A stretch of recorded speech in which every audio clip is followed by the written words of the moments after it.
12 তারিখ সারাদিন 12 তারিখ সারাদিন সাভার আশুলিয়া বিএনপির ঘাঁটি ডাক্তার দেওয়ান মোহাম্মদ সালাউদ্দিন বাবু ভাই একজন পরিচিত মুখ, 2বার এমপি ছিল।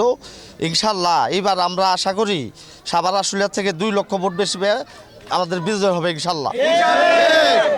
ছাত্রদল নেতা হিসেবে আমি এর ধিক্কার এবং তীব্র নিন্দা ও প্রতিবাদ জানাই।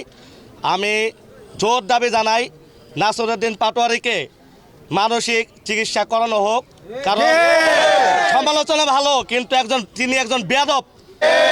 আমরা বাংলাদেশ জাতীয়তাবাদী ছাত্রদল, আমরা ধৈর্যের রাজনীতিতে বিশ্বাস করি, আমরা মানুষের রাজনীতিতে বিশ্বাস করি, আমরা সমালোচনা পছন্দ করি, কিন্তু এরকম যদি আমাদের নেতাদের নিয়ে, আমাদের তারেক রহমান, আমাদের মির্জা আব্বাস সাহেবদের নিয়ে যদি এরকম সমালোচনা করে, উল্টাপাল্টা কথাবার্তা বলে, আমরা বাংলাদেশ জাতীয়তাবাদী ছাত্রদলের প্রতিবাদ করবো ইনশাল্লাহ। আমরা তার গ্রেপ্তারের দাবি জানাই এবং তার বিচারের দাবি জানাই। যদি এরকম করতে থাকে, আমরা জাতীয়তাবাদী ছাত্রদল আমরা মাঠে নামবো, আমরা মাঠে নেমে তার বিরুদ্ধে আমরা আন্দোলন সংগ্রাম গড়ে তুলব। আমাদের দেশ নায়ক বিএনপি চেয়ারম্যান তারেক রহমানের দিকে ঝুঁকে আছে।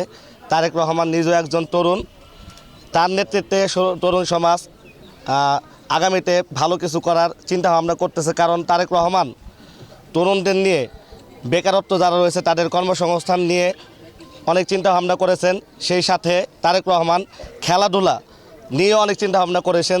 তিনি বলেছেন যদি খেলা হয় পেশা, পরিবার পাবে ভরসা।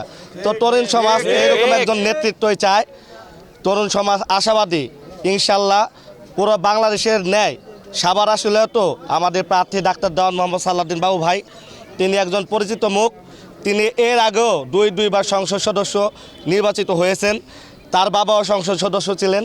বর্তমানে আমাদের এই ডাক্তার দেওয়ান মোহাম্মদ সালাউদ্দিন বাবু ভাই ব্যতীত কেউ সাভারে সেরকম পরিচিত নয়। আমরা আশাবাদী ডাক্তার দেওয়ান মোহাম্মদ সালাউদ্দিন বাবু ভাই লক্ষাধিক ভোট বেশি পেয়ে বিজয় লাভ করবে ইনশাল্লাহ।